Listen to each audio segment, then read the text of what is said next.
Welcome to the latest edition of Cageside Speaks. My name is 14 Fitzpatrick, and hello, folks. Welcome to Opera Night, Punjabi prison style. Today's show is called the Punjabi Spectacle at the Opera. Basically, it's an allusion to the fact that it is feeder season out in many parts of the United States of America, where we have a lot of different feeder groups from all over the world touring at the various different feeders and arenas in the world of wrestling, and all over the world, in fact, since it is the summer after all. But today's spectacle happened in Philadelphia, Pennsylvania last week, where WWE Battleground occurred. And there was a ginormous Punjabi prison, which was our main event of the evening. Now, this is the gimmick here on Cageside Speaks, where we bring together members of the Cageside Seats community to talk about the show. First, returning once again is Gabe. Hello. Yep. Also, joining us for his second appearance is Gong. Greetings and Taker's Minion. Greetings and salutations, folks. I am back. And I promise to keep my language under control this time. Well, there were only 6 swear words on the entire podcast, and I think you only said 3 of them, to be fair. Yeah, but that's 3 too many. Yeah. And also, we brought along with us today Mr. Dr. Senju. He is making his first appearance on the show, but this is not the first time he's done a podcast, as in, I will announce this here. Taker, since he did Speaks, has decided to do his own show called Shootin' the Breeze. Now, this show airs on Friday mornings at about 11 a.m. Eastern Standard Time, 10 a.m. Central Time. So, yeah, these two have worked together before, but say hi, Senju. Hello. Good evening all the way from Far East. And by Far East, he means Japan, folks. Yes. Not that far east, but anyway. You live in Kyoto, for crying out loud. Yeah, I do. So, anyway. That is Japan, right? That is Japan. Okay. Yeah. So anyway, folks, we have got 8 matches to cover on this show. So first we start with our usual raise hands. How many of you watched the pre-show? Not me. What's the pre-show? That would be Ty Dillinger versus Aiden English. Yeah, I didn't watch. Does watching it again count? Yes. Okay, so Senju, since Taker didn't watch the pre-show, we'll have you and Gabe talk about this segment. I didn't watch the pre-show. Okay, you didn't watch the pre-show, so Senju, you will get your thoughts on Dillinger versus English. Well, basically they work the basic back and forth. I mean, with both of them sharing the whole workload, I see it as a solid match. It's not as spectacular. It's a solid, unspectacular match, basically. And they work. To me, it kind of showcases what they have and what kind of promise would both Ty Dillinger and Aiden English have on the main roster. It's not great, but it's a good, decent, solid start for them. Yeah, I'd agree with you there. I mean, a lot of people don't really like Ty Dillinger at this point because of his 10 chance, and Aiden English is trying to find something of a character to go with. His feeder gimmick is actually fantastic. And this time around, I believe it was Aiden English won this match. Yes, it is. So they're now going back and forth on this whole mini feud here, and I think that will probably lead to either a third match on SmackDown or some other kind of segment. Ty's starting to get involved with the Mike and Maria stuff and allying with Sami Zayn. Well, didn't they have a tag match with Ty and Sami versus Aiden English and Mike Kanellis? Yep, this past week on SmackDown they had a tag match. They do. And there was an error in that match, as far as I understood it. Because I did see SmackDown, and they said that both Ty and Sami were out for revenge. Didn't Sami win? Yeah, Sami won, but I guess that Sami wants to continue his revenge on the Kanellises. Probably. But in the context of Battleground, I think it's a good kickoff show just to start off the whole show. It's not it won't make you go, I'm gonna watch this again. It's just a solid match, paint by the numbers kind of thing. So it's there. I mean, the pre-show match was as serviceable as it needed to be. It basically kicked off the show and gave people some decent expectations as to what was about to happen, even though that there was a lot of apprehension about the card. And, well, as we get into this show, the apprehension turned to dread, turned to homicidal rage, and then back to dread again. So, starting things off, we had the Usos versus the New Day for the Tag Team Championships, for the SmackDown Tag Team Championships. Now, a lot of people seem to think that this match was going to be another victory for the Usos, and the New Day would get another shot at SummerSlam, but people forgot the New Day actually won the titles at SummerSlam a few years ago, kickstarting their longest reign ever. So it didn't make much sense for them to win the titles at SummerSlam. They won them here, and this was a very, very good match. So, Taker, what were your thoughts on this match? Watching that match again this morning, in my personal opinion, that match was the match of the night. Xavier carried himself very well. He did a lot. I mean, he did most of the heavy lifting in that match. I mean, there were several minutes that he was alone where I don't know if I watched the match again this morning, like I said, and the power bomb that Kofi Kingston took on the outside, I thought maybe he might have been concussed because he landed flat, completely flat, where his head smacked the mats on the outside. So him being out of the match as long as he was, I don't think so much was a work as it was a shoot, because he was actually hurt. Don't know yet, but WWE has a tendency not to say things either. Yeah, that there was a concern about some injuries. There was actually quite a lot of injuries on this particular show. There were a couple of cut shoulders, a cut back, a possible leg injury during one of the matches. Yeah, there was, for whatever reason, I guess it was because it was Philadelphia, WWE has a bit of a curse when it comes to this area, when it comes to injuries. Agreed. So, yeah, this tag match was extraordinarily fun. Senju, what were your thoughts on the tag match? Senju? Uh-oh. Uh-oh. Okay. There he Okay. is. Hello. There he is. Hello. Okay. Sorry. Audio issues. Okay. Sorry. Should have fixed that. Okay. Anyways, back to the question. I think it was a great match. I dare say it's better than their last meetup by the Usos and the New Day. I dare say it's better than the last match that they had. And I totally agree with Taker. Xavier Woods carried the match and played the face in peril quite a few times.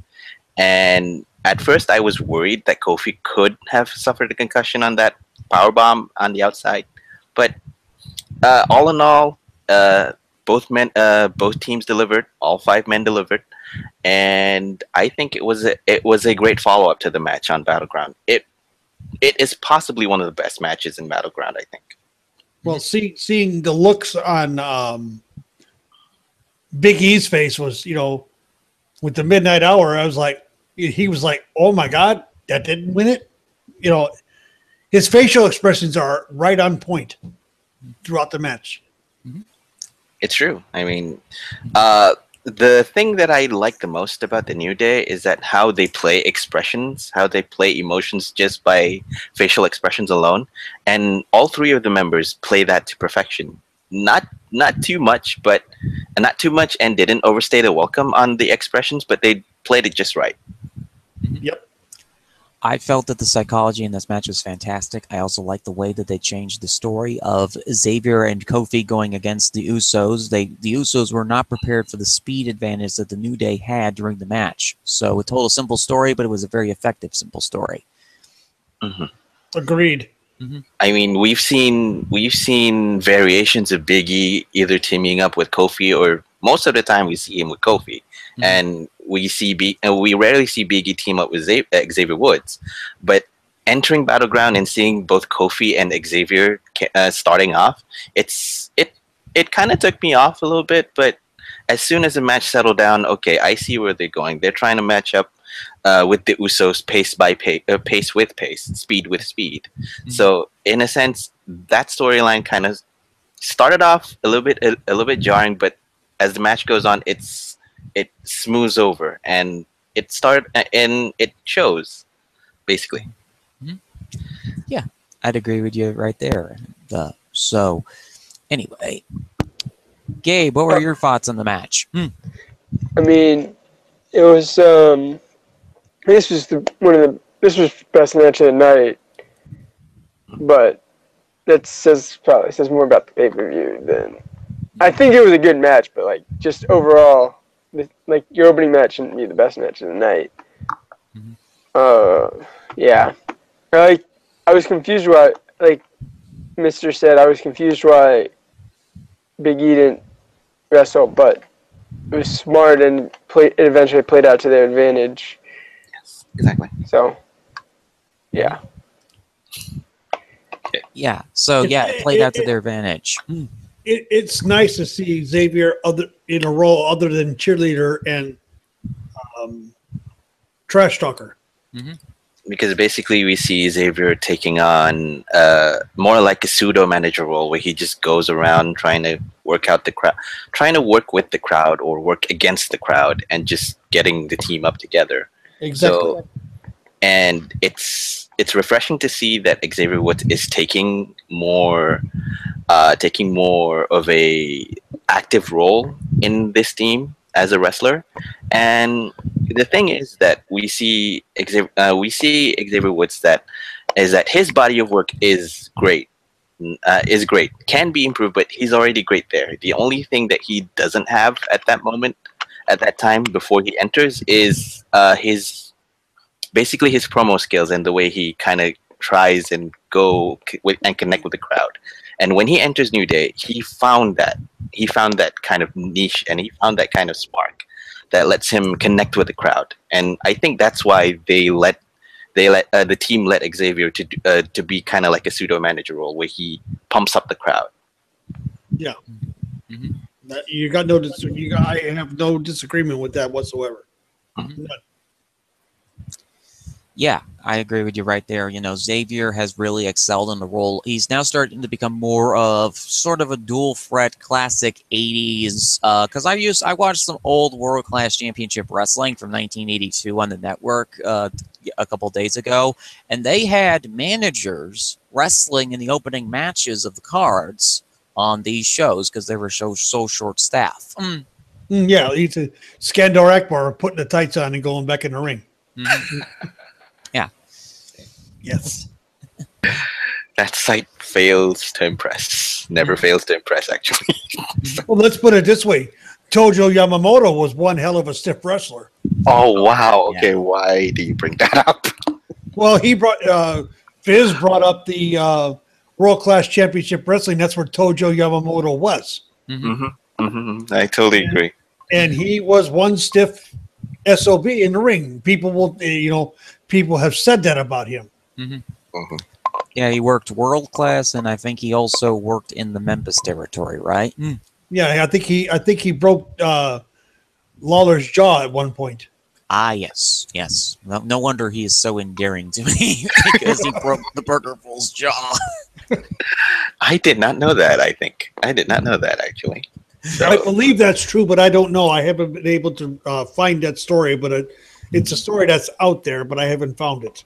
Yeah, okay. Speaking of Japan, our second match was one that was decisive amongst many. Nakamura versus Baron Corbin.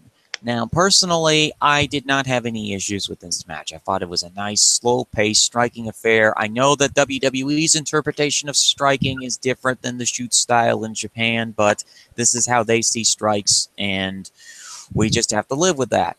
They had a DQ finish where Corbin hit Nakamura in the nads, and Corbin walked away. For once, the Money in the Bank winner actually didn't lose a match, which, miracle among miracles, folks. Technically. Yeah, he lost. He was disqualified. That's a loss. Yeah. Yes, that was a loss. You know, he walked away with the loss, but it was a DQ loss. He didn't get pinned, is what you mean. Yeah. Yes. Okay. That's exactly what I meant. So, Gabe, what were your thoughts on this match? How wasn't this match decently long? Yeah, this was a very long match. Actually, I think it was about 12 minutes long. It's about 12 minutes and 35 seconds on my notes. So yeah. It served its purpose, but like then they had the same match the 2 nights later. I was a little confused about that, but Oh, that's how WWE does things. They do the rematches 2 days like after the show. And then they do it on live TV. That's why watch the pay-per-view? You can just watch it 2 days later. Yes, it was all right. Corbin, it wasn't super. I wasn't like super into this match, but it was. I understood what they were trying to do, like with the DQ, so Corbin could cheat and then lose to then get the rematch to kill some time until SummerSlam. Yeah, because SummerSlam is in a kind of a weird spot this year. It's in late August. Isn't it the 20th? Yeah, it's on August 20th, which would be in late. No, that's where it was last year. Yeah, I know, but like the pay-per-view schedule, how they've done it this time around, because Battleground was originally supposed to be the early July pay-per-view. That's why it was so 4th of July themed, this particular show. But then Raw needed a pay-per-view, so they moved this Great Balls of Fire. Dreading word again. You said it. You said it. $20 fine, Fizz. Oh, God. That's what Venmo's for, right? Yeah. I think we changed it to what? Grande Cojones de Fuego or something I like call it bonfire personally, but you know, I had to say it. So it was 7. That I believe is officially 7 times I've had to say the name of that gosh dang pay-per-view. But like I said, Raw needed a pay-per-view in July. Battleground was originally in that spot, so they just moved it back a couple weeks. So Vince gets his 4th of July pay-per-view, and well, this is the beginning of the torment, unfortunately. Well, basically, Vince gets to live his dreams where he has a pay-per-view named after testicles and flaming balls. And then he gets to have a patriotic pay-per-view right after that. Exactly. Which makes absolutely no sense. But anyway, this is Vince we're talking about. Yes. Yeah, okay. Anyways. Yes, nothing makes sense in Mordor. Oh, Lord Sauron, please help me. Anyway. So, Senju, what are your thoughts on the on this particular match? At first, initially, I was kind of pissed about it from the first sitting of me watching it. I thought this was possibly the worst match in the show overall. But going in and watching it a second time and just throwing my initial thoughts out of the window, I thought it was serviceable. It's not how I would envisage it to see, but I could see where WWE is going with it. I mean, beat Baron Corbin doing the crowd and kicking Nakamura's balls into his stomach is kind of amusing to see. I mean, sure. I get why they do it. They don't want to pigeonhole Corbin as this loser with the briefcase. Because like you said, this is the first time ever that the Money in the Bank holder hasn't gotten pinned yet. And in a way, it works for him right now. And it works for them, and it works for Nakamura. And unfortunately, we can't see the rise of the King of Strong Style. But okay, I think they're just gonna set this down for a later use. And besides, they're already playing the replay on SmackDown. So they're saving Nakamura at this point because they know that he's got a lot of mileage on him, and you know, he did a lot more work than he probably should have down in NXT. To be quite frank, you know, saving him instead of saving him for the main roster. I mean, he needed to do the transition to NXT from New Japan because they've got 2 completely different styles, you know. But you know, that's how things roll. So, Taker, what were your thoughts on this match? Well, one thing I was surprised with is that Nakamura was actually able to complete his entire entrance. Baron Corbin coming out and beating him about the head and shoulders with the briefcase or a camera or whatever he could get his hands on. Well, Baron Corbin could be a lone wolf, but he's an honorable lone wolf by that showing. Yeah, by that showing. How many times has he jumped Nakamura prior? But anyway, I digress. Okay. yes, the match was, like you said, serviceable. The way it ended, I thought was a bit of a letdown. A kick in the Balls. Gonads. in the twig and berries was not a finish that I would have. I would have booked Nakamura winning with the Kinshasa straight the hell out like they did on Tuesday. But other than that, I mean, it was one of those matches that happened. Yeah, in my opinion. Yeah, it was one of those matches that happened. It was just a typical, classic old school slog. Moves on to the next big show, which is SummerSlam. I don't see Corbin and him competing at SummerSlam. I see a triple threat at SummerSlam. Yeah. I don't think. I think Corbin just needed something to do, and Nakamura just happened to be the target of his aggression. Yeah. I agree, because on Tuesday the win that Nakamura took was definitive. Yep. So yeah, they're quickly moving Nakamura away from Corbin. Corbin will probably be doing something else, and they just need to build time until they feel ready to have Corbin. I get the feeling that we're going to see a Corbin Styles match for the case. That might be a possibility. But then, of course, AJ also has to deal with the annoyance factor of Kevin Owens coming into the picture once again. True. I think he actually has a rematch with Owens for the title at SummerSlam. Monday, or is that Tuesday? Yeah, Tuesday. That's right. So let's see here. Next up on the list of matches was Charlotte Flair, Becky Lynch, Natalya, Tamina, and Lana for the Fatal 5-Way Elimination match to determine the #1 contender for the WWE SmackDown Women's Championship at SummerSlam. This match was won by Natalya, surprisingly enough. A lot of people had Charlotte as the winner of this match, but I think they want to continue with her babyface run at this point. Some notable things happened. There was an extended beatdown by Tamina and Lana, which might have been a cover for another injury that happened either on this show or the SmackDown after it, because Becky Lynch now apparently has an ankle injury of some kind. It is a minor one, but it is an ankle injury nonetheless. As somebody who keeps check of the times of when people are supposed to run into the ring and do sequences, I found it extraordinarily strange how long Becky was out of the match. And then this ankle injury on SmackDown happened, and I went, oh, okay, that's the reason. She managed to tweak her knee on a house show somehow, I guess. Probably. So, anyway, Senju, what were your thoughts on the women's match? Okay. As much as I hate to say it, I think this would possibly be the worst match in Battlegrounds. This would be the lowest one, in my personal opinion, on the card. I mean, I'm never really a fan of this, rapid fire eliminations where one gets pinned and then she's out, and then 30 seconds later she gets pinned and then she goes out. I can see how the flow is, but to me it feels rushed. To me, it feels like there's no build up to the finish, and there's no build up to the elimination.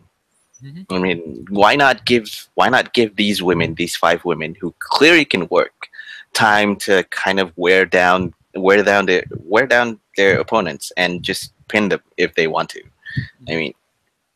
I mean, true, there were some interesting moments and fun portions, but to me, the whole match feels kind of rushed.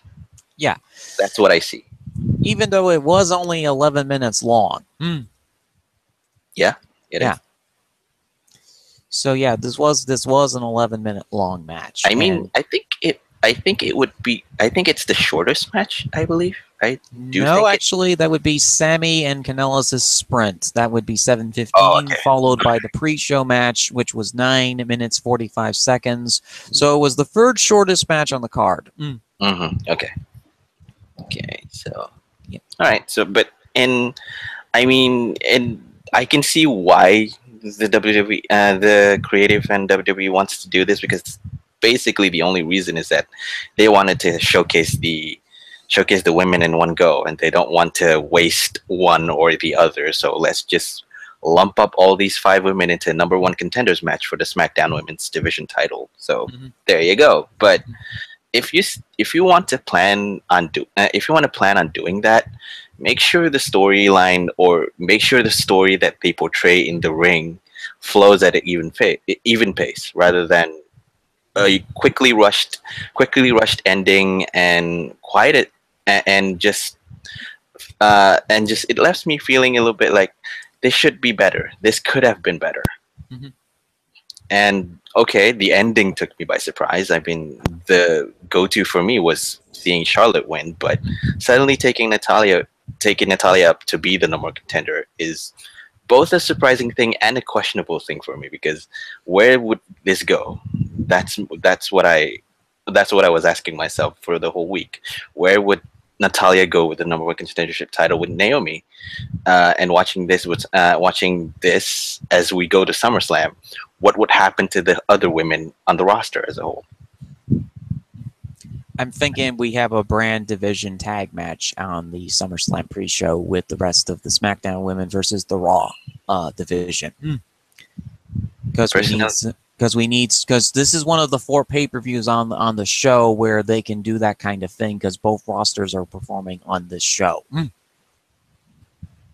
Yeah, I mean, personally, I think that would be a total waste, but I can also see why, because in this SummerSlam match, you need to showcase the champion facing the contender on a 1-on-1 match, rather than luck them all four-way or even a 5-way on one grand stage like SummerSlam. Yep. Going in as a 1-on-1, it's okay. It's fine. Just the choice of picking Natalia over to Naomi is a bit questionable. Are you feeding Naomi Natalia, or are you trying to give Natalia another run? I don't think they're giving Natalia another run. I think that this is just basically a situation where they need a pure babyface versus a heel in this situation, whereas the more ambiguous gray versus gray match is Alexa, Bayley, possibly Sasha being thrown into the mix on the Raw women's division side. That would be doable, and that would be the way for them going forward for Raw. I digress. No. And I do think that Taker would agree that Naomi is the white meat babyface on the SmackDown roster. Oh yeah, she's the purest babyface on the roster at this point, followed by Charlotte, who's going from tweener into a face role. And speaking of which, Taker, what are your thoughts on this women's match? Well, I hate to say it, I have to disagree with my co-host from Taking the Breeze. Shooting the Breeze. Or Shooting the Breeze, I should say. Yeah, you're right. Shooting the Breeze. Okay. Thank you for the correction. You're welcome. That I believe Natty deserves it. Deserves the #1 contendership, and here's why. She's been with the WWE for over 10 years. She's a leader in the locker room. She has been one that has always jobbed to everybody else to put people over, to move into the title picture. This is a time that it's her time. Whether she wins or loses is irrelevant, but I see this being as her basically softening up Naomi to Carmella cashing in after the match is over. Because they are a part of the same faction, the Welcoming Committee. Exactly. Even though she has said publicly that, I don't know what Carmella's problem is, since, she got the case. She's, she was part of the Welcoming Committee, but I need to go talk to her about what her plans are now. So I see this as Naomi winning the match in the end, but is injured enough to where Carmella comes in and cashes in and takes the title from her, which starts the chase with Charlotte, Becky, and Naomi going after her, and seeing another 3-way or possibly 5-way for #1 contendership for Carmella having the title. But like I said, Natty has earned it. She is a leader in the locker room. She's been there for over 10 years, and she's the most what's the word I'm looking for? Experienced pay-per-view Performer. Correct. Yeah, she has the most experience on pay-per-views over the entire roster on SmackDown. I could agree with that. I mean, what you said is true about Natalia. What you said is true. Very true about Natalia. She's very underrated. She's a workhorse, and she's basically the mechanics of the SmackDown Women's Division. Yeah, and I've said that on our podcast that she is a mechanic. She's a mechanic. I've actually said she's a carpenter. Exactly. And sure, I could say I would agree that she wholly deserves this one. But in the case of Natty winning on SmackDown, I would kind of tend to disagree a little bit, because if you want to reward Natalia with it, just rewarding her with the #1 contendership, wouldn't that a little bit make it a little bit cheap on her side? Or would this be a wholly deserving thing? You win the #1 contendership title. That's it. Well, for her right now, with her position on the roster and the type of wrestler she is, okay, a lot of people in the universe and a lot of people on this panel have been very much against her style, because she is one of the most technically sound wrestlers, and people have called her boring because of her style. Okay, and I take exception to that, because as we all know, I look at the entire body of work over time, plus I also look at what type of style they have.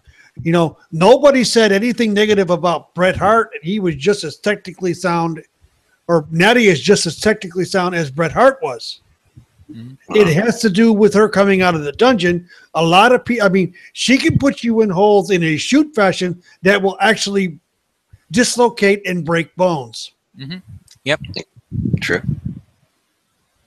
So for me, you know, and that's where I stand on this. I mean, she more than deserves it.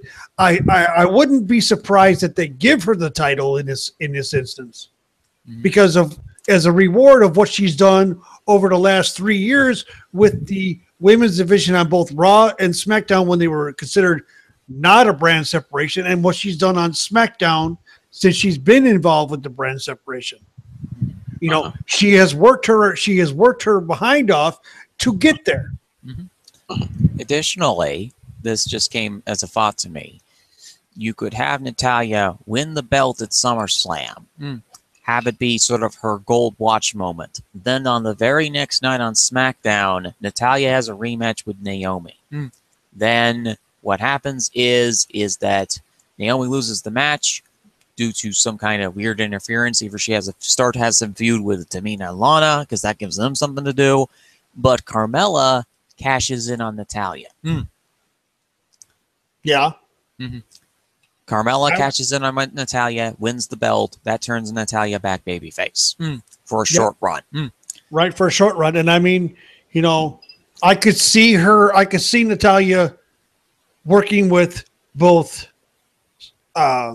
Becky and Charlotte, and Naomi, as a matter of fact, as a face. Yeah. That gives us 4 solid faces on the roster against the 3 heels in Lana, Carmella, and Tamina.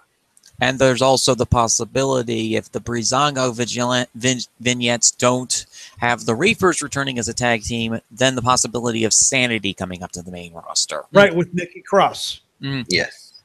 Okay. So that way, and how awesome would that be? A faction of 4 people, or 4 women, involving Natalia, Becky, Naomi, and Charlotte, against a faction of 4 with Tamina, Lana. Oh crap! I forgot the Tamina, Lana, Carmella, and Nikki Cross. Carmella and Nikki Cross, as Carmella as a leader, because she is the women's champion. But as we all know, Nikki is going to want to go after that shiny thing. Yes. Well, I could posit. Could we see a Nikki Cross face turn? Not at this point. Not with Sanity being pure heels at this point. Exactly. I mean, I could posit an option if Sanity wasn't pulled. Mm-hmm. What about your goddess, Asuka? Oh God, I want to see her on Tuesday night after SummerSlam. You don't know how bad. Although if we're gonna have Asuka on a brand, I would love it if it was Raw. You know? Why? She's already had feuds with all of them. Oh, right. I forgot about that. Yes, exactly. Put her on SmackDown. She's not had a feud with Charlotte, Becky, Carmella, Natty, Naomi. There's five feuds there off the top of my head. Yeah, that's right. Yeah, Asuka faced against most of them. You know, faced against Bayley, faced against Alexa, faced against Nia. Did she face Sasha? No, She hasn't, unfortunately. that's the only one on Raw she's not faced. Okay. She even faced Dana Brooke. Okay. What about Gabe, though? Okay. What do you think about it? I know why they did it, because they have no other heels to face Naomi right now. Well, besides Carmella, but that doesn't make any sense. So, like, it makes sense why they did it. They're really just planning for the fall. They're trying to keep Naomi going with this run. Will make her look strong, and then they'll probably ramp stuff up after Survivor Series, because there's some other stuff they seem to want to do. Yeah, because we need to have the traditional 5-on-5 women's elimination matches Survivor Series that they've done the last few years. Yeah, they're trying to deal with the depth issue and keep some of their higher profile matches out of the spotlight right now. So I get why they did this, even though it's annoying. I don't think Natalia's very good. She's not very engaging. Yeah, but we're not talking about the charisma here. We're talking about the technical ability, which she does have. Yeah, she's kind of slower. She's fine for what she is, but I don't think she deserves the title. I think she'll lose, probably. Demand a rematch, lose again, handle it out, or something. Carmella's the wild card. I don't know where they're going with her. So. We need to wait out. We need to wait out the 30-day suspension that James Ellsworth has, and then we. Did you see the shirt Carmella had on SmackDown? Yeah, free James Ellsworth. Oh my god, it's great. Gabe, can I ask you a question? Yeah. Did you ever see Bret the Hitman Hart wrestle? I mean, yeah, I watched his. I've seen a couple of his old matches. Okay, he was one of the most technically sound wrestlers, and he was WWE champion. He was the face of the company. Okay, yes, he got screwed over in Montreal. We all know that. But do you not see Natalya as the same type of wrestler? I don't think yeah, but Bret had a lot of other stuff. You could be as technically sound, but if you're not engaging, it doesn't do much. Well, the thing about it is that in today's times, I'm going to cause controversy when I say this, and I know it. Creative has so much control over what the wrestlers say that they cannot really be themselves. Oh yeah, certainly. I would agree with you. If you would actually let Natty be herself, she would be as over as Bret was. That's my personal opinion. No, she's pretty bad on Total Divas also. So. Oh, she's hilarious on Total Divas. You know, bring more of that. Bring more personality into the world of professional. I mean, when I watch it, Tyson's more entertaining than her. Thank you, Fizz. You are validating my point. Let them be themselves. Yeah, I mean, Natalya is a crazy cat lady. And she's already bringing that personality and character over to SmackDown. She's got cat ears folded into her hair. Yes, I pointed that out 2 weeks ago. Yeah.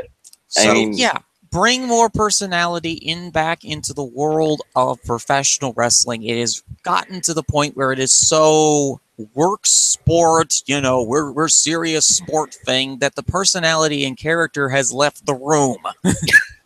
Okay, I mean, here's one side of the point that I could say a little bit agree with Gabe. With the modern times and the times of right now, with the current times of media and the whole situation and the whole scenario of your environment right now. Of course, creative will have to control what what their talents would say in the ring. Yeah. But at the same time, why can't there just be a little bit of leeway on what these talents would do? I mean, we are, like you said, Natalia is actually pretty very much personable. Mm-hmm. She has a lot of charisma. She's funny when she wants to be, and yeah, she's a crazy cat lady. Mm-hmm. And Exactly. if you just let that personality a little bit, just a little bit of that personality show with her character, I think she could go far. And when WWE didn't decide to go on with that, I think they missed the mark with Natalia's and the way they wanted to book her as. Mhm. And If you let's take it a step further. Mhm. Who is right now one of the queens of social media? That's Lana. yeah, Let Natalia be more along the lines as a loose cannon, like Lana.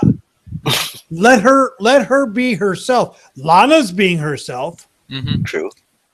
Let Natalia be herself. Mm-hmm. Totally agree. I mean, a lot of professional wrestlers and a lot of former professional wrestlers would say that the best character that they can possibly bring to the ring is the characters of themselves turned up to, let's say, 11 or 12. Mm-hmm. A lot of Exactly. people have said this. I mean, the characters that get the most reaction out of the crowd is more or less the simplest one. I mean, let's go back. Steve Austin has this SOB gimmick where he's the everyman redneck, where he Mhm. kicks ass, drinks beer, he connects with people. It's simple. Mhm. You don't have to be complicated. You don't have to be so complicated on the personality. The Rock, he's just a cocky bastard. Yeah, Sorry. he's playing his persona that he was a football player down at the U, okay, Miami. So Yes. that's him. And then you have the wrestler I can't stand, The Miz, being the cocky, arrogant, entitled SOB Mhm. from high school Mhm. who thinks everybody is crap and has to kowtow to him. Yes. And Taker, you're gonna hate it when I say it. He plays it well. Oh, Yes, he yes, does. he certainly I'm does. not- So that I am not going to dispute that. He grates on my nerves. I have been lambasted more than once for this, but hey, I take it. I take my floggings Mhm. with glee. Thank you very much. shame. Cling, cling, cling. Anyhow, Yeah, this match and this match was just a way to get there. Although I should also mention, gold star to Charlotte for carrying the entirety of this match. She was purple and exhausted by the end. oh yeah, Yes, he was. oh yeah. But Fizz, I'm going to shoot you down. I'm going to charge you another $20 fine. Mhm. You said a word that is no longer in existence when it comes to the women. Mhm. You said divas match, $20 fine. Divas match? When did I say that? I wasn't sure. You said it just Oh, just total! before I said total divas. I said the said- show. no. You said divas match. Oh, okay. Taker. Okay. Thank you. $20 fine. That's two of them today. Okay, We're gonna thank you for the correction. Anyway, speaking of people who turned purple in a match, this was AJ Styles' worst match on the main roster so far. I was really, really surprised by Styles versus Kevin Owens for the United States Championship. Now, there are a couple of reasons for this. AJ Styles came into this match. He looked okay at first. Then Kevin Owens worked a long hold on him, and I started noticing the guy is turning purple. I'm like, okay, we've got some problems. In addition, during one of the spots in the match where AJ hit a forearm on Owens kind of might have accidentally broken his nose a bit. because there was blood running down his nose again. Also, Owens has had to adjust his style because, is it just me, or is Owens losing weight? It looks like it. Yeah, he looks like he's losing weight. He's lost, like, my mother pointed this out to me as we were watching the match. Like, he's lost 40 pounds. He doesn't have the things on his side anymore. And the problem is when you have worked as hard as he has. He's worked since he was a very young, when he was a youngin', because in Canada they have less age restrictions on people, underage people working wrestling matches.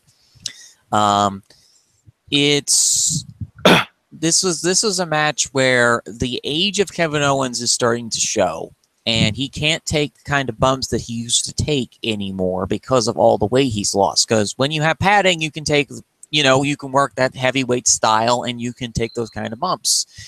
But now Owens is becoming more of a middleweight, lightweight wrestler, which good for his health, that he's losing weight.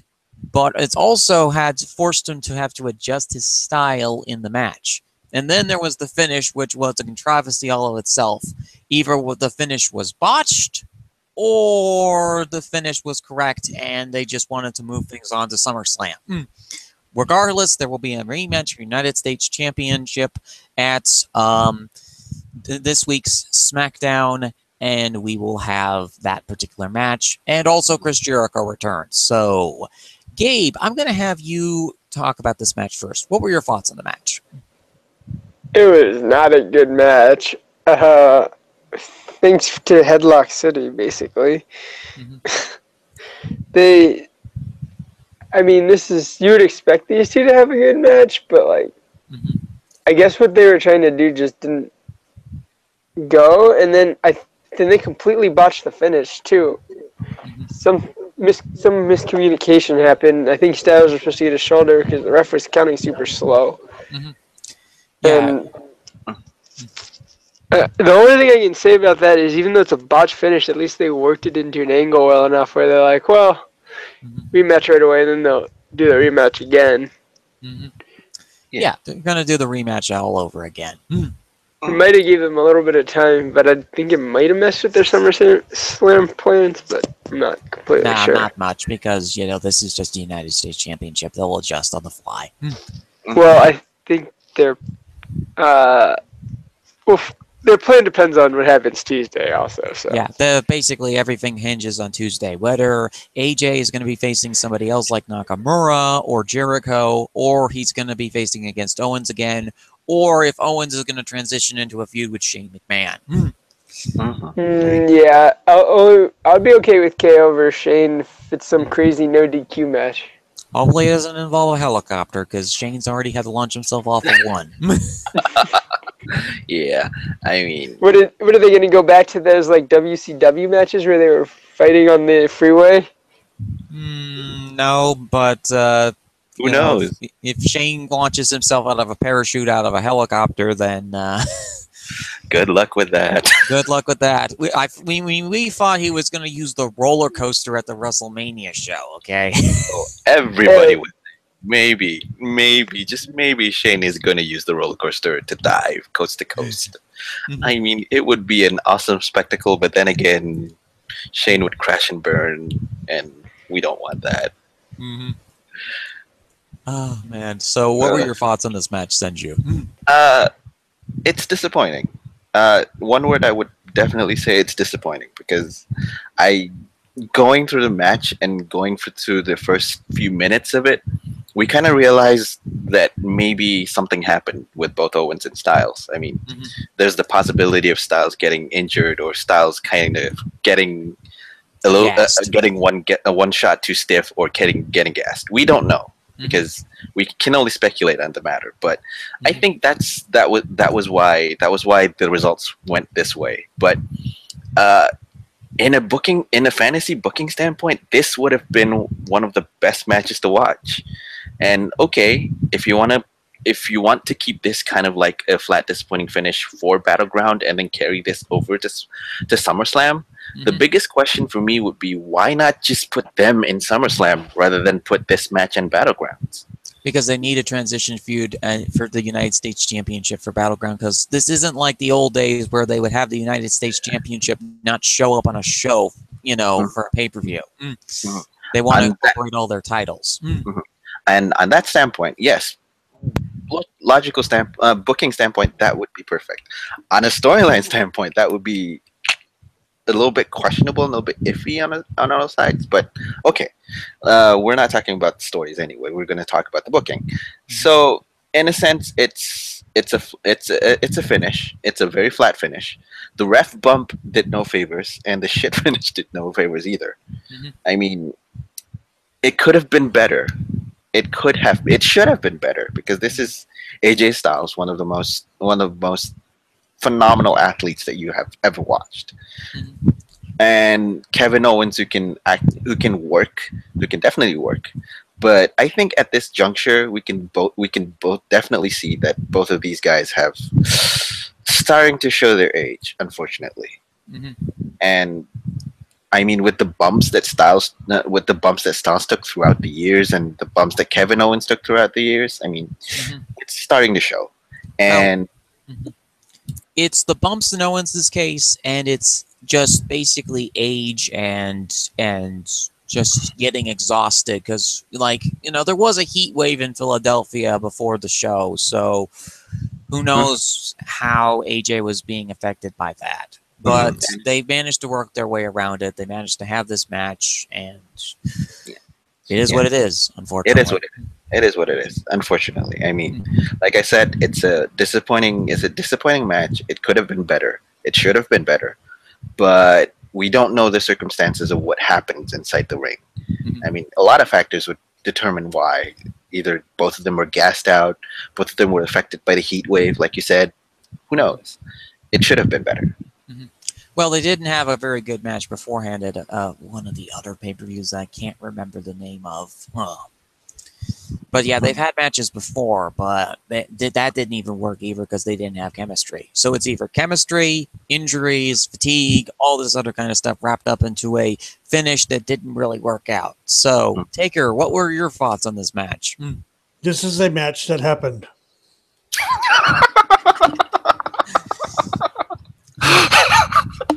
I was not impressed by either one of them. You know, excuses aside. The match on Tuesday with Jericho, Styles, and Owens was 100% better in my personal opinion. However, this match just seemed to be like, well, let's go to the next spot. Let's go to the next spot. Let's go to the next spot. Let's screw up the finish. If you looked at it, and I've looked at it several times, AJ Styles' shoulder was up. The referee bump was absolutely useless at that point, in my opinion, because of when Owens threw Styles into the referee. As far as I know, that's an automatic disqualification, and it didn't happen. There are just too many things that were left out in the realm of, pardon my language, WTF. Yeah, there was too many things in the realm of crazy to make this match work. This match made absolutely no sense to me from start to finish, because they both seemed to be off for some odd reason. Well, there had been word that Owens had gotten himself injured at a house show a couple weeks back, but I think that combined with the weight loss has taken a lot out of him. But that's, you know, whether he's lost the weight or not, whether it has to, you know, the thing about it is that these guys work 300 days a year. Oh yeah, or more. You know, yeah. I don't think Owens has actually realized just how demanding and strenuous a WWE calendar is.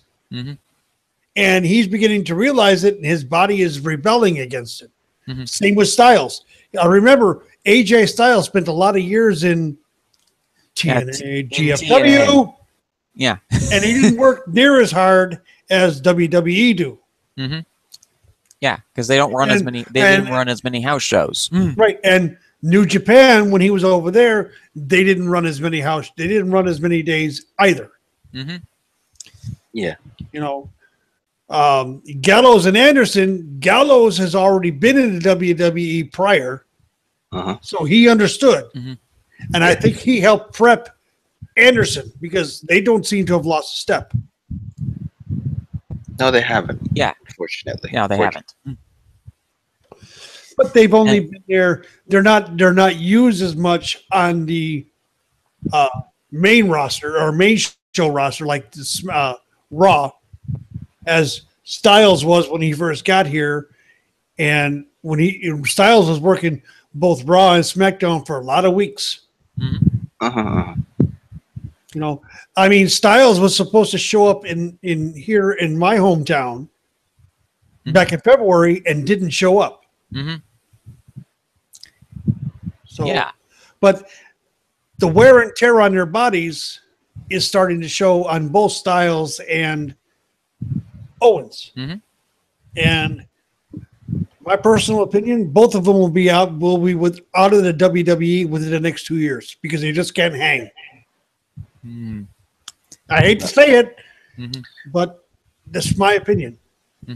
We'll see. I mean, I think Owens might be able to drag out, may be able to pull a Triple H and drag himself out for another 10 years. And Styles, we knew was just going to be a short-term person on this roster. Well, shit, isn't AJ Styles damn near 40? He's 39, going to be 40. He's and close Owens is what? I think he's 34. 34 or 36, yeah. And like I say, you know, we all know by my name how loyal I've been to The Undertaker, but like I said last night in the nightly, I remember him as Texas Red in WCW. Yeah. So I have followed his career for the last 35 years. Yep. Probably, yeah. Yep. So yeah, Owens is 33 years old. He debuted in 2000. And this goes back to what I have said more than once. The extreme bumps that these wrestlers are taking today need to stop. Yeah. This is an exact reason why the wrestlers do not last as long as the wrestlers from my time, which bled more than took bumps. Yeah. True. I mean, the number of bumps that they take is considerably less. And back in your time, Taker, the style of wrestling is mostly different as well. I mean, they emphasize more on catch wrestling and technical prowess of wrestling rather than showboating, working the crowd, or even do high spots on that matter. Exactly. And this is where I have an issue going back to the five-way elimination match when it comes to Natalya. She is a sound technical wrestler. That I will not deny. She is a throwback to the old times. And those old times, in my opinion, my personal opinion, need to be respected. Yeah. Yes. And right now, with the way the IWC and the WWE Universe look, they want the high spot, they want the extremism, they want the instant gratification, they want all this other stuff, and it shortens careers. Like, I'll give you a good example here, as you know, classic old school matches go. Remember WCCW? Like I was talking about earlier, I watched the match 1982. Opening match on the card, Jose Lothario versus Bugsy McGraw.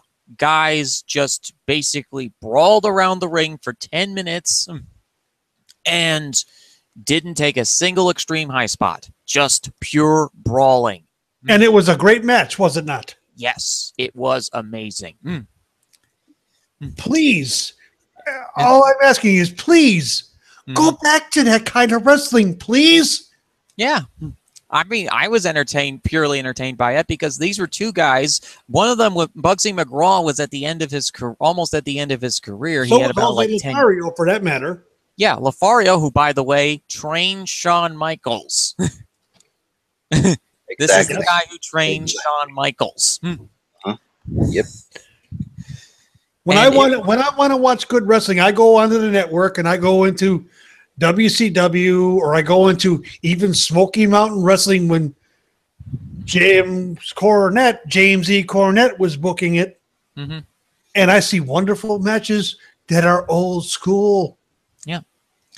I mean, we saw at the pay-per-view on Father's Day. What one was that?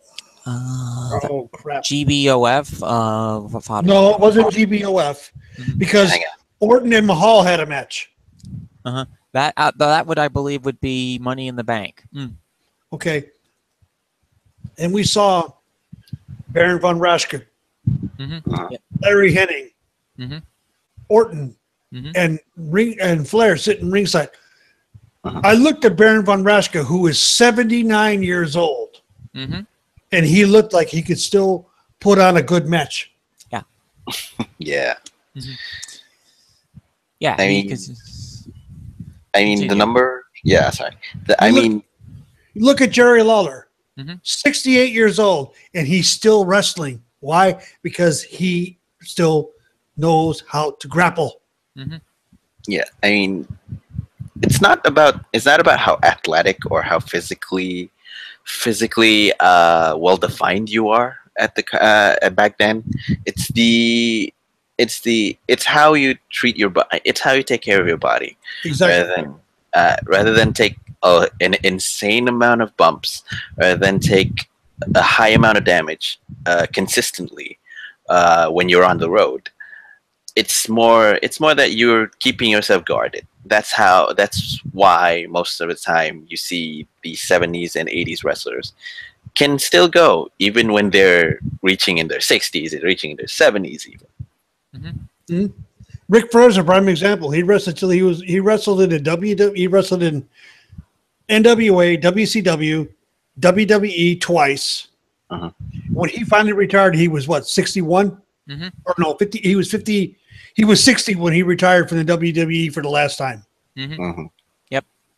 And he kept on wrestling. He's still wrestling, I'm sure, doing spot shows here and there to make money. I mean, okay. So yeah, we had that match. That match, like I said, the match between Styles and Owens happened. It's showing me, and it is showing the universe that the extreme bumps that these guys are taking limits their careers. Yeah. And it's also it's not popping the audience as much because you're doing it every single time. Rule of Cool Wrestling is good for a few times, but every single time it doesn't really work because it starts to draw less and less of a reaction. Yeah, and a little bit of segue on that one. I mean, most of the time you see all these big spots and high risk maneuvers being done on the TV. That kind of makes all of the movesets that you have being watered down when you use it consistently over the past 300 plus days. Because you have to remember that these people travel. These talents travel everywhere. They do shows literally every day. And every single time they pull out these maneuvers and all that, it tends to cheapen the wow factor of these moves. And it takes go ahead. And it takes the risk of, I've seen taking the risk of, wow, this is a great move, to, I've seen these moves done 10 times already. Is there anything more? Well, the thing that I like about, let's look at it this way. Kalisto, a guy who's been underutilized, yes, in my personal opinion. He would not win every match with a Salida del Sol. Oh no. Okay, the Salida del Sol was one of those moves that is used on very extreme occasions because it is so devastating when he hits it. It does. That is a protected finisher. The WWE has gotten away from the protected finisher. Nobody has a real protected finisher anymore. That's true. It has the coup de grace. All it is a top rope stomp on the stomach. Big deal. Okay. Jake the Snake Roberts, when he had the DDT, that was a protected finisher. He hit it. We knew the match was over. Yes. Undertaker, he hit the tombstone. The match was pretty much over. It's only in the last few years that it was became unprotected because, you know, there's only two people that could do any kind of pile driver in the WWE. That's Kane or Glenn Jacobs and Undertaker. And you bring up a good point. You bring up an excellent point on Jake Roberts. Jake Roberts pulls out the DDT back then. And back then it was a protected finisher. And every single time he pulls it off, it ended the match. Nowadays you see regular wrestlers pull off the DDT. It's not a finishing move anymore. It's a signature move. And and the result of that is, I have a head injury or a headache right now. And then 5 seconds later, that guy who receives the DDT gets back up. The effect is lost. You see someone hit a DDT. 1, 2, kick out. Yeah. What the hell is this? I mean, and you're correct. And while we're getting back on the subject of Styles and Owens, yes, the more times we see Owens do a rolling cannonball again and again and again, it kind of diminishes the wow factor of the move.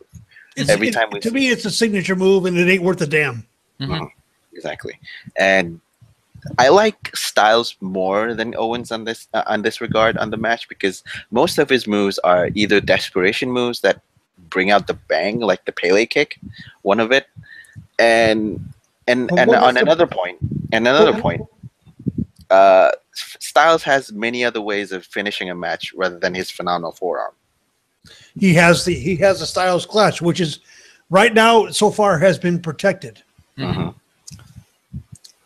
And he still has the calf crusher now. Yep. Yeah. He has a submission move too, which is protected. Well, no, it's not. Well, it's not protected so much. It wasn't protected so much with Owens because he was able to crawl to the damn ropes. If you look at how it's applied, how the hell can anybody crawl to the ropes? Yes. But like I said, talents like Styles sometimes have more than one move to finish off the match. But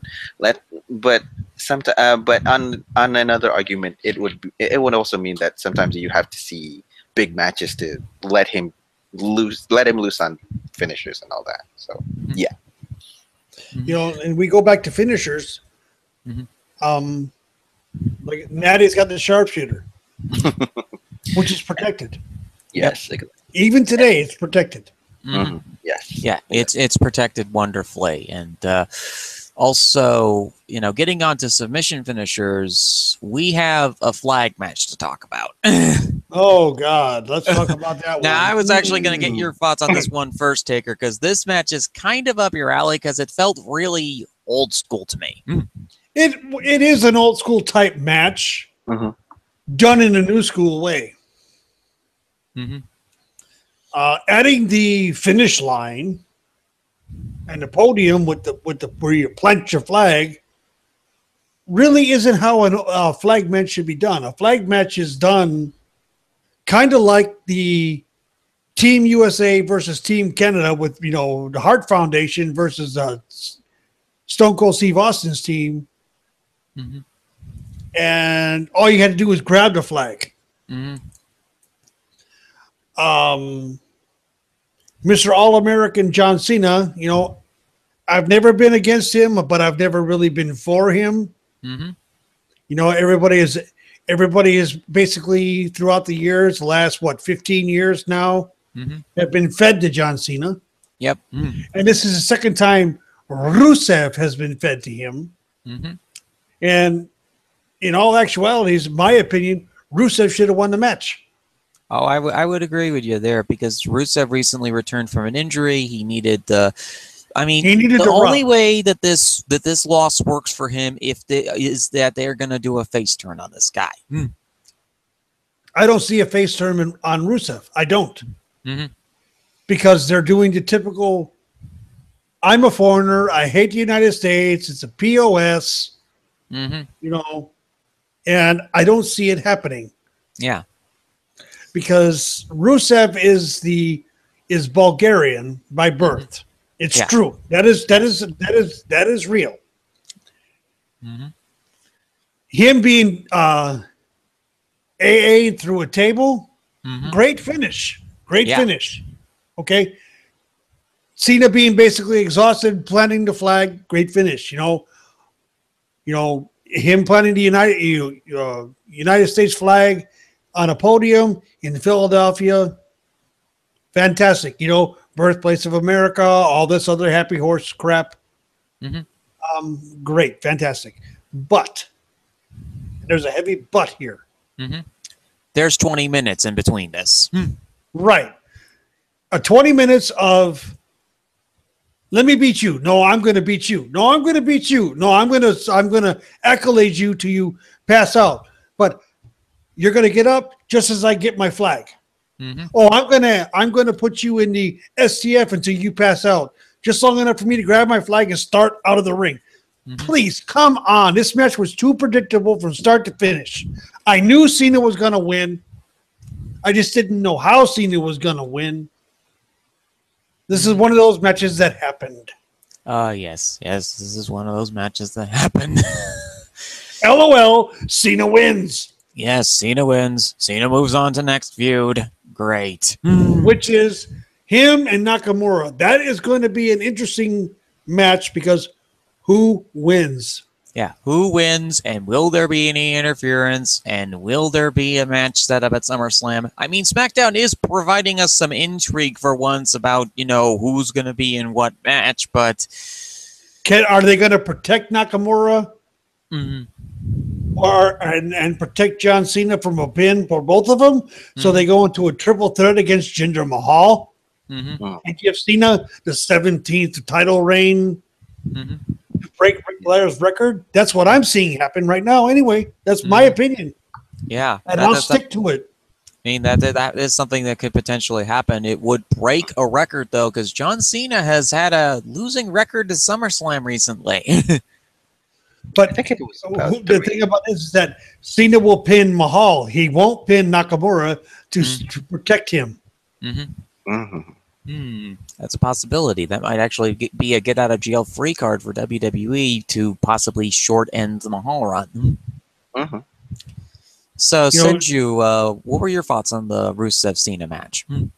I'm going to take a leaf out of Taker's book, and I'll say that this is a match that happened. Okay, cool. All right. That's the short of it. The long of it is that it's 21 minutes.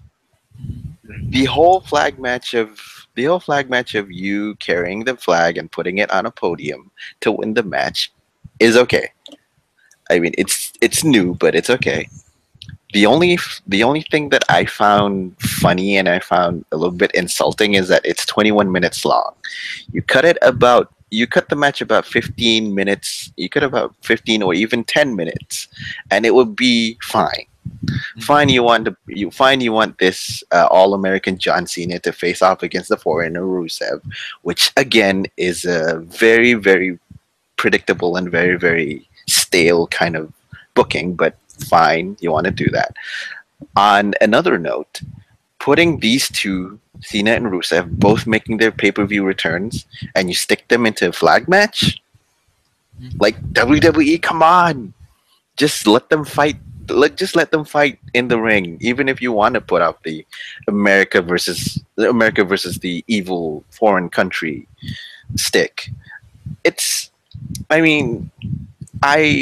I said, this is a match that happened. Boring. It's boring. It lacked heat. It lacked drama. It lacked any and every reason for you to care. And it just, at this point of the match, I saw the crowds, and the crowds were dead. There's no life. I mean, if you see some of the crowds of the audiences, they're just sat there with blank faces. I mean, it's lost from the start to finish. Final 10 seconds leading up to the moment of Rusev being AA'd into the table was great. It was great, but if you cut the match down from 21 minutes to about 10 minutes, or even if you want to extend it to about 15 minutes, it would have been fine. But 21 minutes is kind of like sucking the life of the audience. Yeah. I agree. 100%. I agree.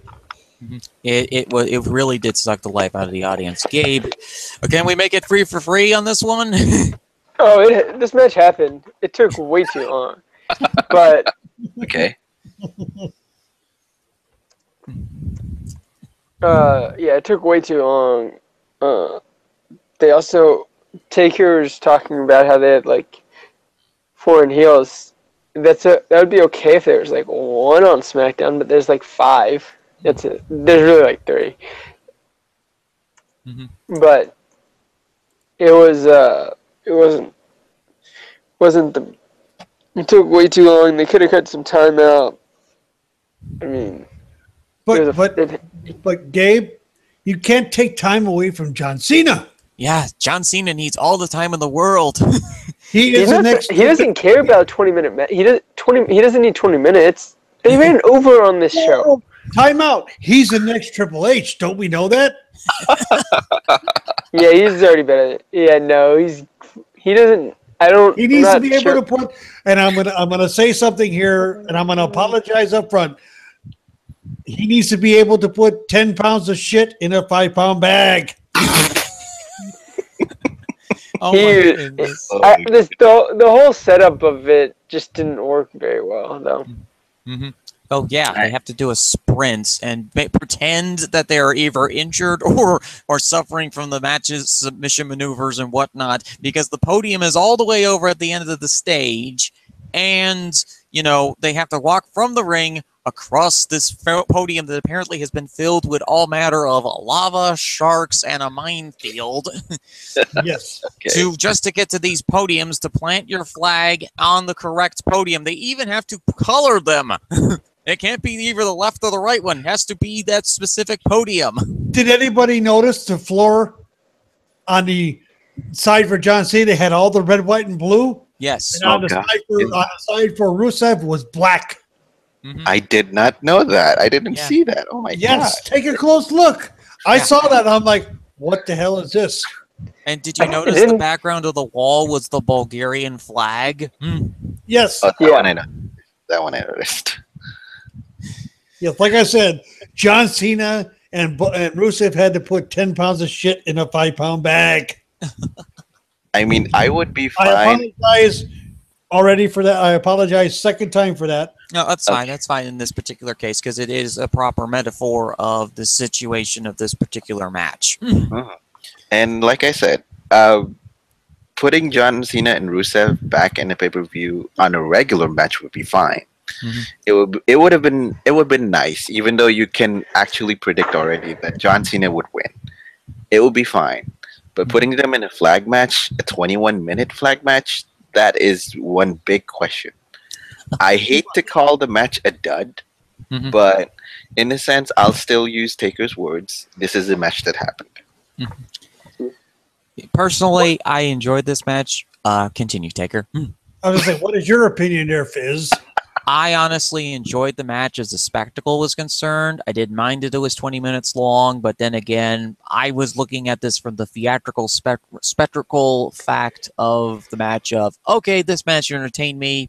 I know a lot of other people weren't entertained by the match, but okay, this is a match that happened. Well, I got a doggy bag. I got a dog bag here that I use for one thing and one thing only.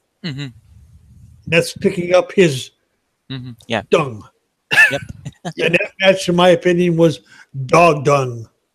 Okay. So we have just 2 matches left to go. Gabe, what were your thoughts on Zayn Kanellis? Oh, this was well done. Or at least how they set everything up. And then Zayn hold on. Yeah, Zayn won the match in this. Yeah, Zayn won, but Tuesday he lost because the week before he lost because Maria distracted him. So, I mean, Mike's not the best worker, but they are definitely entertaining. Yeah, I mean, at least the man can sell. And also his chest was incredibly red after this match because Sammy slapped him so many times. No, that this was a match that was the shortest match on the card at 7 minutes, as we mentioned earlier in the show, and this match worked for me. It was fun. It's doing its part in rebuilding Sammy's character as an actual true baby face, and the Canellises are the perfect antagonist in this situation. I mean, well, I'm happy that Zayn gets a pay-per-view win under his belt finally. I mean, even though it slightly doesn't make sense, I think the fun factor is there. I mean, even though on one standpoint they brought both Canellises in, they were slow to follow it up, and then they pick up a win on SmackDown, and then immediately went 50-50 on the next night. I mean, sure, we can agree that when you bring in both Maria and Mike Kanellis on the card, Maria is the one doing the heavy lifting, surprisingly. Of course. Surprisingly, she was the one who brought the most out of the pair. And as much praise as I could give Mike, he's a solid worker. Unspectacular, just solid. He does his job, basically. And it was on a standpoint of the card, it was a good match because it kind of brought back the fun. It kind of brought the audience back to life, even though it was 7 minutes long. But I think it was just right. It was just right just to bring the crowd out back again, because what follows is the main event. Oh yes. So Yes. Taker, do you got any brief thoughts on Zayn Canellis? Well, this is the match that was in the death spot. And seeing Sami Zayn finally win a pay-per-view match is fantastic. I mean, he has lost so much. He has been jobber to several galaxies. Yes. Not stars, galaxies. He's even jobbed to frickin' Neville. Yep. But I digress. Mike Bennett / Kanellis, in my opinion, is a POS wrestler who needs Maria Kanellis to get him over. Yep. Without Maria, he is nothing. He will be nothing but a lower card jobber. Unfortunately true. Yes. I do not know what the WWE sees in him, nor will I ever figure out what Vince is thinking at times because, I will say this. Drew McIntyre is 10 times the wrestler Mike Kanellis is. Or I should say Michael Bennett. That's my opinion on the match. It was great to see Sammy win. I'd like to see him win more often because having seen the match between him and Nakamura and Dallas, take over Dallas, oh my God. Yep. That would be a spectacle that would do really well on the main roster because that is the one opponent that Nakamura has done incredible work with. Yes, because they both throw it all out there and they leave it all in the ring. Yep. And not in the spot fest way. The actual it was more really in the good worker striking way. and the strong style. Let us get away from the artist known as Nakamura to back to the king of strong style and let Nakamura be who he truly is. I mean, one point that I would say that's the reason why WWE wanted to go with the artist is that there's not many talent that can take a hard hit for a strong style carrier like Nakamura. I know someone who's going to be able to do it. And that's this coming Tuesday. That's John. Yeah, that's John Cena. John Cena is looking forward to this match. Cena. I'm expecting at least a 4-star, if not a 5-star match this coming Tuesday out of those two. That's going to be the match of the night. Yes, I totally agree on that one because you know that John Cena is the consummate professional. If he gets a big name wrestler in a match against him, he'll bring his A game. He'll try and bring his A game, and most of the time he will. And Nakamura, with his style, there's not many wrestlers who in the main roster currently who can take that kind of style. So I think that's one of the reasons why WWE tries to cut it down to the artist known as Nakamura. Mhm. I mean, they wanted to bring out the artist that is inside him. Yeah, But the thing about it is the artist part of him is his freaking entrance. Yeah. I mean, that's the allure of the character that is Nakamura. You don't know what he brings to the table, basically, until he comes out. And then when he brings it out, okay, this is what you expect out of from Nakamura. Yeah, I could take it. Corbin could take it. Yep. Corbin can take it, yes. Yes. And in a sense, you have to remember as well that Nakamura is actually getting older, and that's why. And probably in a sense that they wanted to kind of cut his hard hitting style up to a fact. I mean, he's 37. Sure, he's 37. already. Actually, the reason he signed with WWE is because he wanted to take less hard-hitting impact, less bumps, because of the situation that's been developing in New Japan with all of the injuries this year with some of their performers, serious, near-life-threatening injuries. Exactly. And I think that, I don't know whether it's WWE's move or even Nakamura himself personally suggested it, but going down this route kind of like drastically cuts his style, which is unfortunate for some, but when you look at it in age-wise and even experience-wise, it's kind of logical to see, because he's already getting old and he's already taken a lot of bumps, and he's doing this strong style for about 10 plus years already, I think. And cutting it down might seem a little bit like undercutting his abilities in the ring, but it also kind of like makes him a must-see person when he brings it with the right person, like John Cena. This coming Tuesday is going to be a must-see event, because you know that those two have already been talking for the last week of what they're going to do, and it's going to be a extreme strong style match between those two. But I have to say one thing before we move on. Yes. R.I.P. Daryl. Oh my goodness. R.I.P. Yes, R.I.P. Daryl. Yeah. Poor Hiroshi Tanahashi. Hiroshi, what was it? Not Hiroshi Tanahashi. That's the guy that's the former ace. That's Hiromu Takahashi. Oh, damn. Okay. Sorry, Daryl. I forgot. Also, wanted to bring up in the broadcast, we forgot Sergeant Slaughter out of that group of old people that was at the match of Money in the Bank. Exactly. Yes, you're right. Okay. I forgot Sergeant Slaughter. I knew there was one I forgot. Yeah. And he looks like he could still wrestle if he had to. Oh, yeah. Chin and all. With the chin and all. He might have been able to pull a better match out of his hat than what Randy Orton thought. I think he was going to get himself like a nice little vacation. Like, oh, hey, I got to put over Bray Wyatt. What matches do I have to do next? Well, Randy, since you got yourself into a social media fight with some people from another promotion that we are trying to ignore at this point, you get to face against Jinder Mahal and put him over for the championship. Okay, then. We do 2 matches then. What's the third? Oh, well, we're dusting off the old Punjabi prison match for match number 3.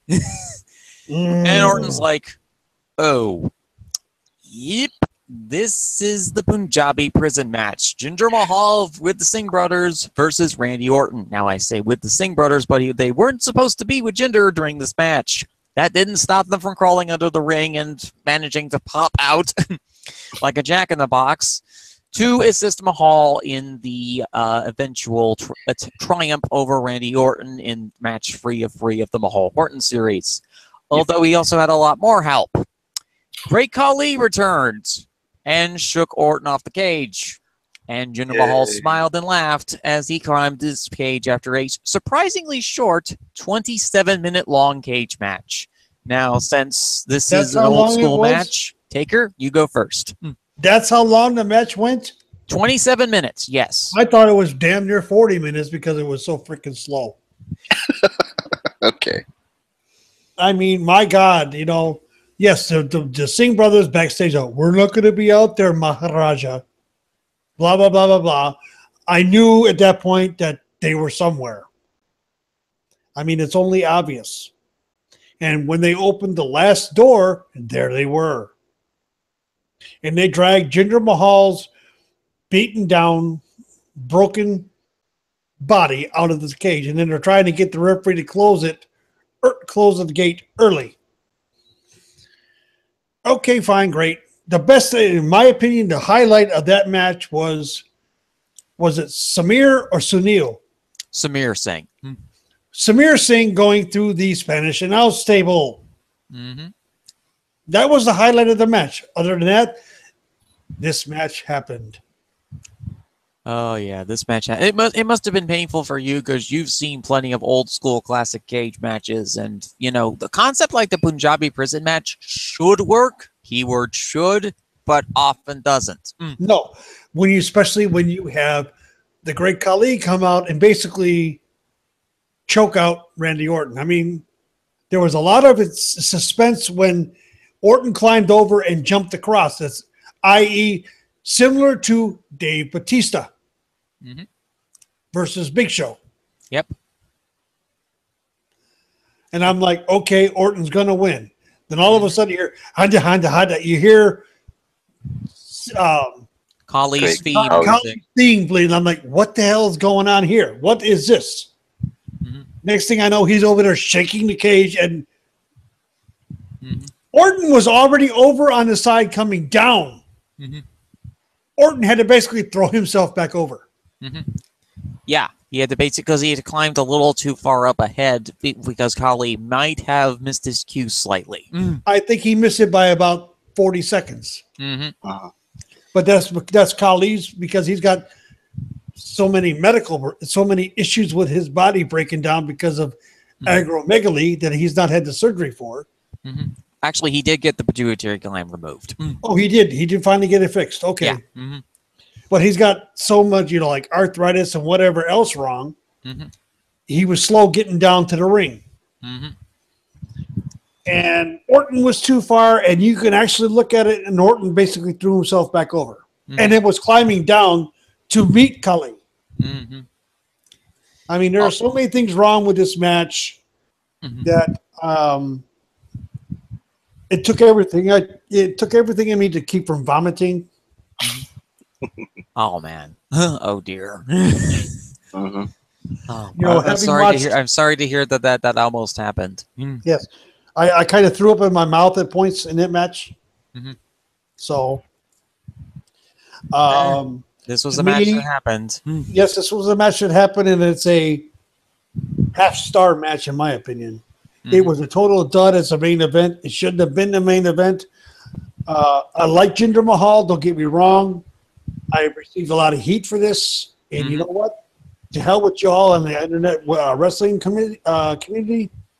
I stick by it. It was a smart move because people are buying tickets, people are buying pay-per-views, and they're buying subscriptions to the network to see Jinder lose. Yep. Plain and simple. Plain and simple. It's a marketing strategy that is working. It is a old school type booking. You want to see the face destroy this man, and yet he figures out a way to win. Yep. Plain and simple. Although I think this time around they want to make sure to do a cage match where people can actually see what's going on inside the ring. Yes, the Punjabi prison match, you can't see crap. I mean, if they modified it slightly, and if they put cameras on top of the Punjabi prison so that you can actually see the action on the TV, then it would work. I would like to see, and I'm this is going to cause controversy. Okay, go ahead. One more match between Randy and Jinder in Hell in a Cell. That might be a possibility. You know, Jinder versus somebody in the shell. And I would like to see color. You might get your wish, depending on who they bring as Jinder's opponent. Yeah. Can So, you Senju, imagine, what was your? Let's say they bring Brock over for just grins. Then we'll see color. Yep, we will definitely see color. Of course. But Senju, what was your thoughts on this match? I'll pull this one again. This is a match that happens. The only difference is that this match went for too long, and the ending was just too. It was off. It was too off on my end, on my opinion. It had many of this. It had many of the little issues that the flag match had with John Cena and Rusev. Like I said, the timing was a little bit too long, and there was no real drama and no real heat and all that. Sure, the Singh brothers getting almost getting murdered. One of them flew into the Spanish announce table. Was fun. It was. It was just a match that happened. It happened, and I don't want to call it a dud yet again, but it just happened. I mean, like, and again, stop me if you heard this before, but a WWE cage match designed to prevent people from getting in failed to do again. It's That would never happen. Yeah, it never happened. Right, Gabe. It never happened. I mean, okay, and I always had an open mind, and I always say that give Jinder a chance to win it. Yes, I always say that you have to give people a chance. Even Mahal, he has been given this chance, but the matches that he has with the WWE champion hasn't been great at all. He has been a decent to good heel. If you throw out the foreigner coming into USA and basically hating the USA way of life stick, and replace it with the prideful lion who thinks that he can beat his opponents. Exactly. You get a much more compelling heel, and you'd love to see this prideful guy getting beat up. And even if he doesn't get him beat up, you'll buy a ticket just to see who's gonna face him next. That will kick his ass. That will kick his proverbial behind. Yeah. I mean, in a way, WWE has correctly booked Jinder, and on the same page, WWE has incorrectly booked Jinder in the sense that they're using the foreigner stick again. And sure, it lengthens the duration of the time that Jinder is holding the title, and the introduction of Great Khali does nothing. I mean, what was the point of bringing in Great Khali? Was it to bring the market of the Indian market again?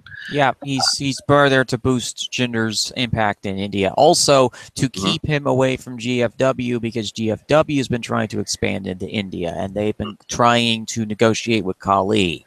Although WWE offered more sacred cattle. Of course, and okay. Well, that one hasn't Khali signed a Legends deal with the WWE? No, he was actually a free agent for a couple years. And wow. aside from the marketing standpoint, which by now I think that would be a little bit more than logical. Bringing in Great Khali just for that kind of spot kind of cheapens the title a little bit, because what were you getting? Were you getting a cheap heat just to raise Jinder's hand? That, yay, I got the Indian community on my side with this win over this representative from India. It's a long shot on storyline wise, and it failed. It failed on that regard. And to me, I think this match happened. It's just too long, and you barely see anything inside the cage. And please, if you want to bring another Punjabi prison match, please keep it for another 10 years. All right, Gabe, what were your thoughts on the Punjabi prison match? Are we going to make this another clean sweep? The best part was whichever Singh brother died after going through the table. And then the Great Khali showed up, and it was over. The only other thing, it happened, but like the only other thing that was smart was like Jinder locked Randy from supposedly being able to get out from the inner cage, but which is really dumb because he just climbed over it and then almost escaped first. So it made him easier to escape. So, well, it happened. Are we sure this match is still not happening? Like, it felt like it went on for 2 hours. Even though it went on for 27 minutes. Like, for all three of you, this match went on for ages. Like, Like an I could example, have took a nap through it. you could have taken a nap. You would have woken up and it was still happening, and then you're like, "Wait, what's still going on?" I mean, for And it Taker, wouldn't it went take it on but- for about 40 minutes. And Gabe was very simple. I could have took a nap, woke up, and picked up the story right where I left off. like there's times when like matches go over 20 minutes, and I'm like, "That was 20 minutes." Like Styles, Cena, Rumble, and there's other examples, but just using that, but like that felt like 10 hours. It wasn't good. And then Khali showed up, and I was like, "Oh, hey, look, it's the end." Miracles do happen for you folks. But why bring Khali back as a freaking heel? That's the question I have. Because Mahal's not. I don't think Mahal's drawing very well number wise in like India and some other places. I know you. I know. I think that's the reason they brought him back. He's not doing very well number wise. Well, let's put it this way: the biggest sell over in India is John Cena.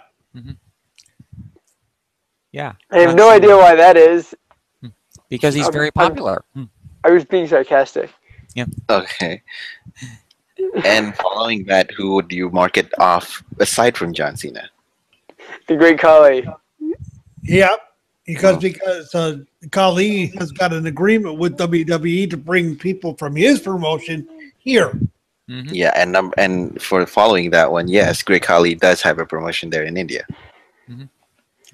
Promotion that he's actually running quite well at this point. Exactly. Very popular. I mean, surprisingly, yeah, but unsurprisingly, He's smart. Yeah. That's the problem. Khali knows how to run a promotion that'll actually make money in a country that is poor.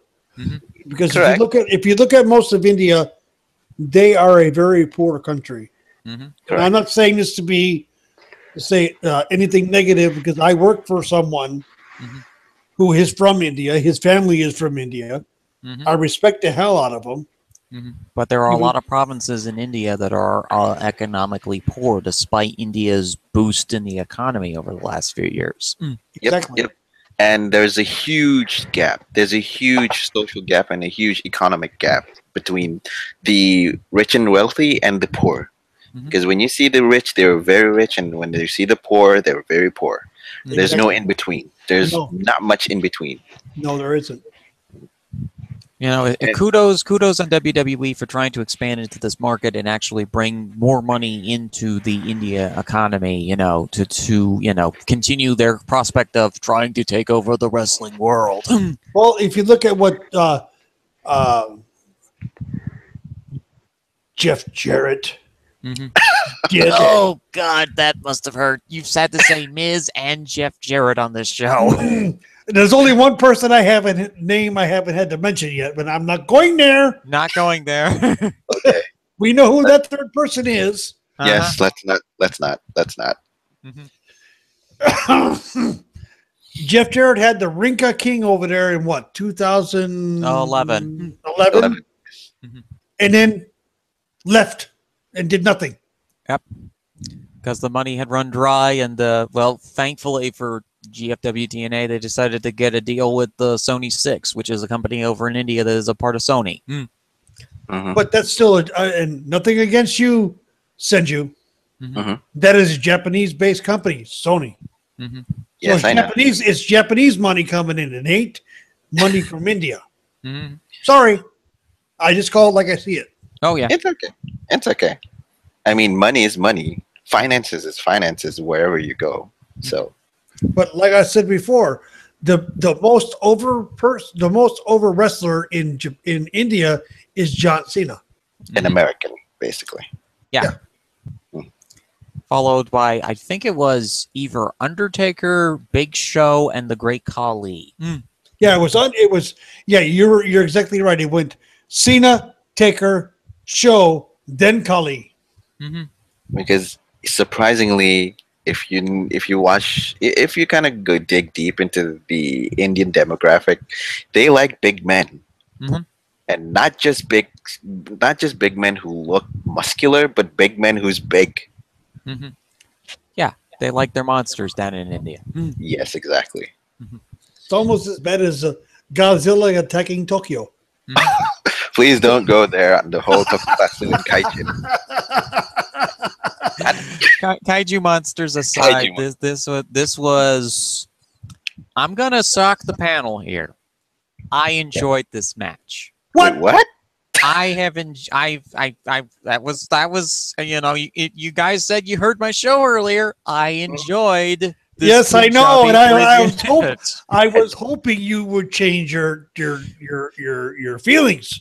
No, this match in particular, I was looking forward to for weeks because these kind of spectacle, crazy, insane matches are right in my wheelhouse as far as wacky wrestling is concerned, and this was the epitome of a wacky wrestling match. Everybody else hated this match. I completely understand why, but there was a good story. So you're telling me? So you're saying to me that it's a 5-star match in your opinion? I would say it would probably be about a 375-4 match. I'm not that insane. Okay. I forgot that we were speaking to the host of Wacky World of Wrestling. It's his name on the brand. I forgot too. That's my mistake. I will not let that happen again. It's okay, folks. You know, but I enjoyed the fact that Jinder worked the psychology of working over Randy's arm so he couldn't climb the cage as effectively as he could have. I enjoyed Khalid choking out Randy. I'm glad the WWE is paying him money or sacred cattle because cattle is sacred in India to, you know, come back and booster up whatever they're doing with Jinder. We're moving on to the next pay-per-view, which is SummerSlam, and, well, there we are, spectacle match. You know, I think me and Alex Greenfield are the only two people who will be remotely happy about this match. Well, okay. I can agree on that one. Spectacle-wise, you had fun. Yeah. Mm-hmm. For everybody else, it was agony, pain, and torment. That's what basically this FIBA Battleground would be. It was a show that started off really good, that turned out to be really, really subpar. We're going to get our final thoughts off here because two of these folks actually have to get to bed here soon. So, Taker, you start us off. Final thoughts. Battleground, in my opinion, that's it. Oh, God, really? Okay. It was a yawner, in my opinion. Other than the tag team title match, everything else was matches that happened. Yes. What I'm looking forward to now is SummerSlam and this coming Tuesday with Cena, Shinsuke Nakamura. In my personal opinion, I want to see Nakamura pound Cena into the dirt and win. Yep. I want to see, and then I want to see Nakamura pound Mahal into the dirt. It's time for Mahal to give up the title. And I'm a big supporter of Jinder. We all know this. I've always been like, don't hinder Jinder. I have been a big supporter of him. But now you're joining the angry mob that wants Jinder to drop the belt to Nakamura. No, I'm not joining the angry mob. I'm just saying it's time. It's time. Next. Yep. Okay, Gabe, what are your final thoughts on Battleground? Not good. So,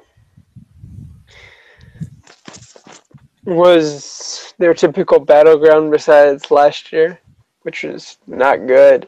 So let's just move on and see what they got up for SummerSlam and beyond. SmackDown should be good this week, but they kind of just need to. That wasn't very good. You looked at the card and it was all Americans versus foreigners. So, yeah, Battleground. So that was literally the theme of the pay-per-view. Yeah. Besides.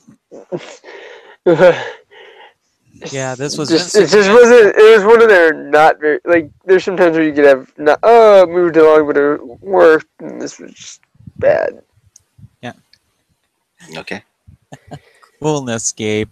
Senju, what are your final thoughts on the show?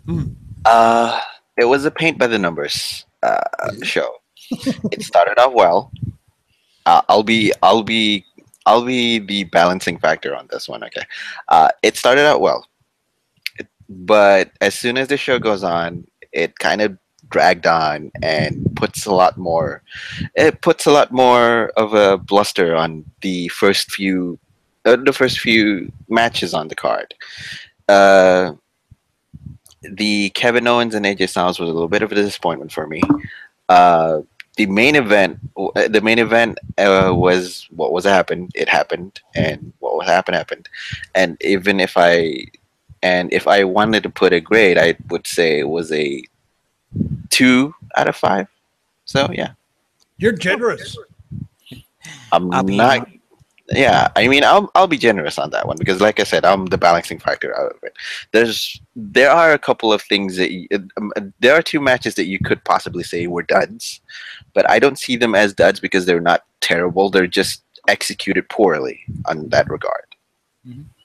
And for that, yes, 2 would be fine. And besides, the tag team match was what propped most of it up. Coolness. Battleground thoughts in brief. I'm going to be the one that is going to be on the other end of the spectrum and say that this was a decent show. A decent show to a good show, at least for me. I enjoyed the spectacle of the flag match and of the Punjabi prison match. The glorious Punjabi prison match, I should say. The rest of the Okay, matches Bobby on this Roode. card were decent to serviceable, with only one match in my view being absolutely, now that I think about it more, horrible, and that would be Owens AJ. For everything else about this card was from decent to good. I know that other people are going to be disagreeing with that sort of thought process, but again, I look at this from the spectacle and the theatrical of the world of wrestling, and this was that kind of weird show that, you know, caters to my tastes in the world of wrestling, and that's understandable. So, yeah. But otherwise, I completely agree with the panel here about this show, that it was, on the other hand, it was a show that happened. It was a show that had a lot of issues. It was a show that had quite a few possible injuries happen. It was a show that was in Philadelphia that had been moved up from its original time slot down to here. It was a classic 4th of July pay-per-view, extravaganza that Vince likes to pull off. Yes, this was a show that happened. I love the show, personally for me, but I can completely understand why the panel hates this show. Had it been on I think had it been on the 4th of July weekend, being myself prior military and it being called Battleground, had it been that during that week, I think it would have gotten over better. Yeah. But because they punched it back to what? Let's see, today's what, the 28th, the 21st of July? Yeah. It lost its momentum. Yeah. It was on the 23rd of July. Today's the 30th. Okay. Yep. My bad. No problem. It tells you, that explains my shift work. I forget what freaking day of the month it is. Okay. So, folks, that was Battleground, and this was the latest edition of Cageside Speaks. We hope you enjoyed this crazy, wonderful show today. Biz? Yeah? I need to do a shameless plug here, if you don't mind. Sure, go ahead. On Fridays at 11 a.m. Eastern Time, 10 a.m. Central Time, you can catch me and Mr. Dr. Senju on Shooting the Breeze. And you can also follow me on Twitter at Takers_Minion. And I would love to hear from you guys. Yeah, you can talk your thoughts about the this particular show when it gets posted onto the Cageside Seats website, folks. This show this show here was a very fun show to do. Next up on our list of shows is going to be TakeOver Brooklyn and SummerSlam. This will be in late August. We will have a couple of weeks break from that, but then you can watch until then you can watch the weekly shows, which would be Shooting the Breeze with Takers, Minion, and Mr. Dr. Senju. Wacky World of Wrestling. I do a weekly podcast now with my partner, Sal Cusabano. And, of course, Two Guys, One Sport on Friday nights, as well as the affiliated podcast of Wednesday Night Shooting, Not Your Demographic, and Rudo Radio, as well as Cageside Speaks, which airs every few weeks or so whenever there is after a pay-per-view, 7 days or so. We bring together a panel of people from the Cageside Speaks community to talk about the shows. But this was Battleground. For some, it was a show that happened. For others, it was an agonizing display of pain. And I for was some looking. like me, I it was wonderful. looking for my pistol. At least I didn't think of that. I just, okay, it happened. That's it. Yeah. I was looking for my pistol at points. Mm-hmm. Please don't. Just destroy my TV. Okay. Make the pain go away. But until then, folks, thank you so much for tuning in on this wacky, crazy show, and we'll see you next time for the next edition of Cageside Speaks on CageSideSpeaks.com. Bye, folks. Good night, everybody. Good morning. Good morning.